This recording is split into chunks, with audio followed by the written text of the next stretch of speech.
doing. This video gonna be about Kyrie Irving, and he dissed Mayor Adams and Eric Adams for Brooklyn struggles because you remember during the mandates, Kyrie refused to participate in some of the juicy juice.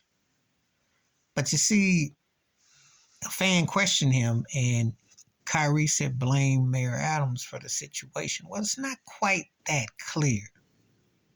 Kyrie's one of the baddest ball handlers I've ever seen, scoring machine. However, his basketball play leaves a lot to be desired as well. It's a conflict of interest. It's a contradiction. He hasn't played memorable basketball since he played with LeBron James, even though he wanted to get away from LeBron. Or I can understand that too, because LeBron hogs you up. But he really hasn't made a statement. He went to Boston with Gordon Hayward, and they replaced him with Jason Tatum and Jaylen Brown, and they did better. So they didn't need him. You know, he ends up in Brooklyn with Durant and Harden. They dissed Steve Nash.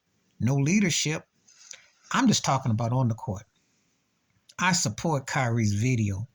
That was racist that went against him and the owner. They tried to act like they were trying to school him and make a mockery of him as a black man.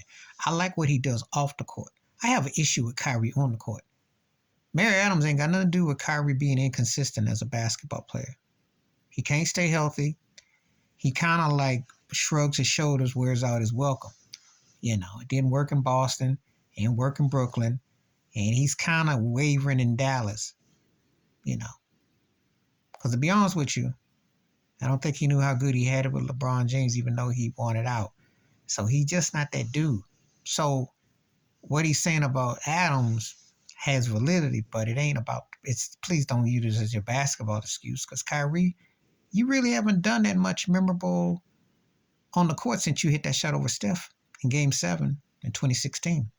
Your career is kind of an incomplete. You should have been one of the greatest players ever. You got handles and can score, but he just has not put it together in quite some time. I think people need to be reminded because it hasn't been there. And blaming the mayor, you can blame him for some things, but your basketball game ain't been memorable since you left LeBron in Cleveland. Please hit like, subscribe, welcome thoughts, comments, and I do respond. Thank you. Wash your hands. Keep your mind clear. Watch out for another shit if you like my piece.